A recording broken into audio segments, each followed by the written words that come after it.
Au décès d'un résident belge, des droits de succession sont dus.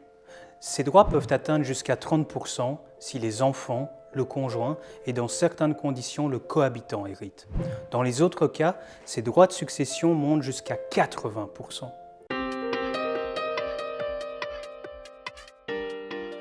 Pour éviter cet impôt successoral, de nombreuses personnes anticipent le transfert de leur patrimoine à la personne souhaitée, généralement la génération suivante. Dans ce cadre, elles réalisent fréquemment des donations. Sur le plan fiscal, les donations d'avoirs financiers peuvent, dans certaines conditions, être totalement exonérées d'impôts. Elles seront parfois soumises à des droits d'enregistrement réduits. Le taux de ces droits d'enregistrement oscille entre 3% et 7% selon le lien entre le donateur et la personne gratifiée et selon la région compétente.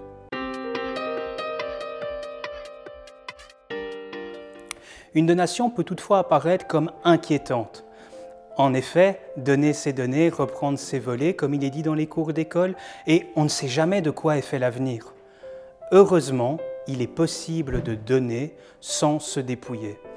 En effet, la donation peut être modélisée de manière soigneuse pour offrir plusieurs garanties au donateur.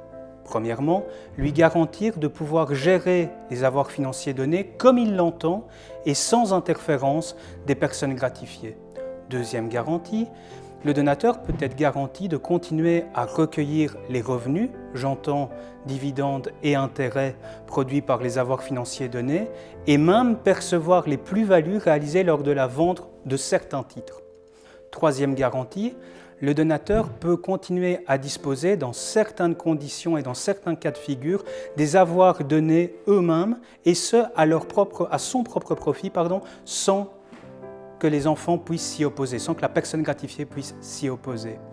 Ces garanties sont de nature à sécuriser le donateur et donc à favoriser la réalisation effective de la donation. Ces aménagements particuliers sont à prendre avec une grande prudence pour éviter toute remise en cause par l'administration fiscale, notamment sur base de l'abus fiscal ou de la simulation. Autre atout des donations, la possibilité de faire, d'une pierre deux coups. Gratifier une personne souhaitée dans des conditions fiscales favorables, sécuriser son conjoint survivant. En effet, il est possible de s'appuyer sur une donation pour garantir le maintien du train de vie d'un éventuel conjoint survivant.